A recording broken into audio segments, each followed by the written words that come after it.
Hello, everyone. Thank you for joining us today. A place where you can hear the truth, the whole truth, nothing but the truth. So help me God. Topic lesson today. And this is the most controversial topic in the Bible. Ministers do not want to go and tell you what this topic says or means. And I will get into this today and show you what truth is. Matthew tells you that there are two demonic possessed individuals. You go over into Mark, Mark tells you there's only one. And this is the reason why the preachers, evangelists, pastors, teachers do not go into this, because they're assuming that the Bible has made a boo-boo and a lie. That's not true. The reason that it is, if the Bible's written, it's written for our admonition, for us to learn. And these two individuals aren't lying, what they're saying. And you say, well, wait a minute, did it say that? If you need to go in your Bible and start reading it right now, so you'll see it. Now I'm going to explain it to you, okay? In all the years that I've lived, I'm 77, going on 78 if God allows me to live. No one has ever ministered about this because they think in their mind the Bible lied, okay? That's why they never went there. And they don't want to have egg on their face. They don't want to study the Bible to prove that God's truth has always been true. And God is not the liar. Bible tells me to let every man be a liar, but God's the truth. And Tom Edinger, thank you for texting us and your concern for us. God bless you, brother. Now, let's go on. Matthew chapter 8, verse 28, and when he was come to the other side into the country of the Gergesenes, I believe it is. Maybe it's Gergesenes, but that's what it was. Controversial issue here. Number one, Gerasene. You got two different places that are mentioned here. This one's mentioned, Matthew, Gergesene. Now, and the other one into who? Mark. What does he say? He says it's Gadarenes. Somebody's lying here, right? That's what you think. You stay with me. I'm going to show you what truth is. There met him two, possessed with devils, coming out of the tombs. Two of them coming out of the tombs, exceedingly fierce, so that no man might pass by that way. Verse 29, and behold, they cried out, saying, two cried out, saying, what are we to do with thee, Jesus, thou Son of God? Art thou come hither to torment us before the time? Now, you know what the time is? The time is when those spirits, disembodied souls, are going to be cast into that lake of fire. They will have a body then, but they will be tossed into the lake of fire, which burns forever and ever. All right, this is what they're fearing the most. While they're here on earth, those spirits like to go into the bodies of human beings and they dwell there. But it happens that these individuals apparently were full of devils. Now, verse 30, and there was a good way off from them and herd of many swine feeding. Now, remember, good ways from where they were at, you could look across and see a herd of swine feeding on the hillside. Verse 31, so the devils besought him, saying, now this is where it all changes. You got to put on your eyes a little bit here, because automatically we find that Matthew stopped talking about two. Okay? He stopped talking about two because in verse 31, now listen to this. So the devils besought him. We're talking about the devils in that one individual that came running to Jesus, that over in Mark tells you he ran to Jesus, okay? So the devils in this man besought him, saying, if thou cast us out. What's he saying? When you're casting out us means more than one inside that body. And then later on we'll find out almost exactly how many are there. Now remember this. So the devil's beside him saying, thou cast us out, sufferest to go away into the herd of the swine. That's what the devils are crying. Now listen to this part. Verse 32. And he said unto them, who was he talking to? He was talking to the demonic spirits that were dwelling inside the singular one man. All right, go. And when they were come out, they went into the herd of swine. Listen carefully. And behold, the whole herd of swine ran violently down the steep place into the sea and perished in the water. Now this is Matthew talking. Are you ready? Now we're going to Mark, find out what Mark said. Mark chapter 5 and verse 1. And they came over into the other side of the sea, into the country of the what? Remember what I told you already, Gadarenes. Gadarenes. Verse 2. And when he was come out of the ship, immediately there met him out of the tombs a man. Now listen to this very carefully. With an unclean spirit. Now this is talking about the one man with an unclean spirit. Okay? Verse 3. Who had his dwelling among the tombs. Now listen, this is more detail. Listen carefully. Who had dwelling among the tombs, and no man could bind him. No, not with chains. Verse 4, it says, because he had been often, what? Bound with fetters and chains, and the chains had been, what? Plucked asunder by him, singular, and the fetters broken in pieces. Neither could any man tame him. In other words, hold him. See, we're talking about one individual here now. One individual. Okay? Now listen to this part. Verse 5, and always, night and day, he was in the mountains and in the tombs, crying and cutting himself with stones. Okay, what Mark is doing, he's setting up a complete story about this one individual. And you're still wondering in your mind, well, what happened to the other one, right? We're getting to that in a minute. Stay with me. Verse 6, but when he saw Jesus afar off, this one individual, see, they both saw him afar off because they were in a tomb. Jesus got out onto the bank of the shore, and way back there were the tombs. Both individuals at the same time saw Jesus, and they cried, what? Why do you come to torment us before the time? That's what they were saying. The individual were saying. And listen what had happened. This one individual that had the demonic spirits, the Bible says this, verse 6, but when he saw Jesus afar off, he ran and he worshiped him.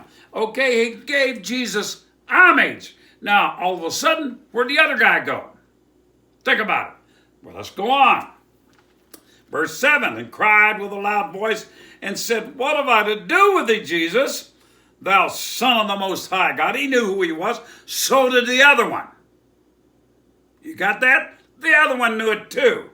I adjure thee, by God, that thou torment me not. Now listen, verse 8, for he said unto him, come out of the man, thou unclean spirit. Because Jesus, here's what Jesus did in verse 9. He asked him, singular, him, what is thy name? Now when he spoke that, the demonic spirit in him that was the leader said this, and he answered saying, my name is Legion, for we are many. Oh, what he's saying is, there are many demonic spirits in that one man. Now, verse 10, and he besought him much that he would not send them away out of the country. They didn't want to be sent out of there. They liked that area, and I'm going to tell you why in a little while, why they liked this area so much. Verse 11, and there was there high unto the mountains a great herd of swine feeding. Detailed. This is what this Bible teacher, which is what we're talking about now. We're talking about who was we talking? Mark. We're talking about Mark. This is what Mark wrote. He went a complete Complete, complete, complete, complete. Whereas we find Matthew, he gave simple, to the point, and that was all he said. But the complete story is down here in Mark. Now, verse 13. And forthwith Jesus gave them leave, and the unclean spirit went out and entered into the swine, and the herd ran violently down a steep place in the sea. And they were about, listen to this, 2,000. Now, can you imagine that many pigs that they were raising there? A lot of people say, well, why are they raising pigs? I thought they were Christians, or I thought they were Jewish people. What you don't understand, they weren't Jewish people. They were paganistic people that worship false gods. And one of the part of their thing is, which I'm coming to, is they worshiped with pigs and they ate pigs. And no wonder Jesus said, go on, I'm letting you go. Go on at them.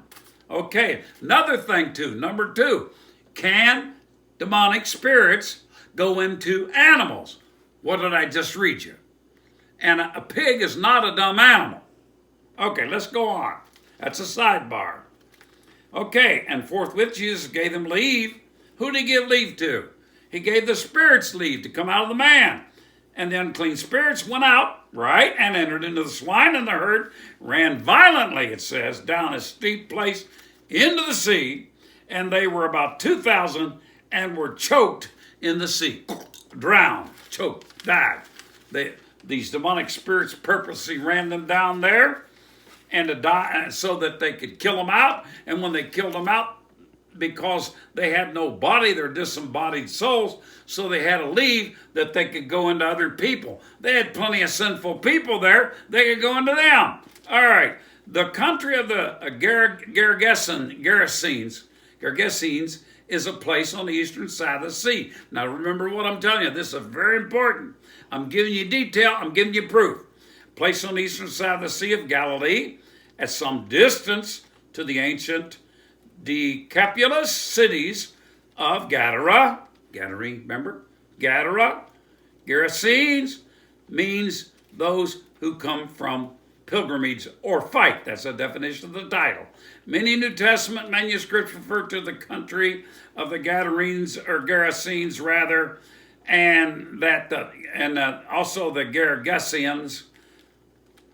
Both Gerasa and Gadara were cities to the east of the Sea of Galilee and the River Jordan. Gerasenes was part of the Decapolis, which were 10 cities, listen to this, 10 cities that during the Roman Empire were under self-rule, kind of like city-states. They were Hellenistic in nature and worship. You know ancient Greek gods. That's what they worship, ancient Greek gods. The Gerasenes were typically eaters of pigs, okay, and used them a lot in idol worship. Gadarenes, Gerasenes, these three names are used indiscriminately to designate the place where Jesus healed the demonic person. So in other words, both are right. Like New York, is New York, what? You got 2 New Yorks here. Wait a minute. What are you talking about? Talking about the state? You're talking about the city. You see what I'm saying? This is what, when you got Matthew and Mark there, they both, even though one's name was a little different here, one's name different here, it's the same place. Okay? Got that. Now, Matthew called the country Gergesenes. Mark called the country of the Gadarenes. Both are one and the same, because both both of them lived there. Now, Matthew referred to 2 men full of the devil, which cried out to Jesus from a good way off, right? Now, Matthew, after writing about 2 men who cried out, "Art thou come hither to torment us before the time?" never again referred to them as 2 men. It then goes on to state in Matthew, verse 31, that the devils that were in this one man, who were many, they begged to go into the pigs. I believe, now listen to me, I believe that the other man literally ran off from Jesus. Everybody don't want the devil cast out. Come on, people. I'm talking English to you. Think about this. Here they both were up there crying out, and all of a sudden both of them knew who he was, and they thought they were gonna bring torment on him right then and there. And I believe the one shot out of like a bullet and ran as far away as he could, because he thought that was the time the punishment was coming on them for eternity. But the other one ran to him and begged for mercy and grace. And the mercy that that the Lord even showed him was the fact of his going to the pig, because he begged to go into the pigs. He knew that this spirit would live on and on and on. So what he did, he allowed them to go into the swine, him into the swine. Now remember, Matthew simplified the story, whereas Mark gave a complete detail of the event. Neither writer felt to address the one who ran away. Both addressed the man that was set free. We don't brag on people that didn't get healed. We brag on people that got healed. Use your brain sometimes. Now, that is all I've got to say about that. It's up to you. You want to read the Bible and find out for yourself? Here, book's right here. If you don't have a Bible, let me know. I'll send you some money. No, I won't either. Go to work. Be a fruitful person. Buy your own Bible, okay? God bless. See you next trip.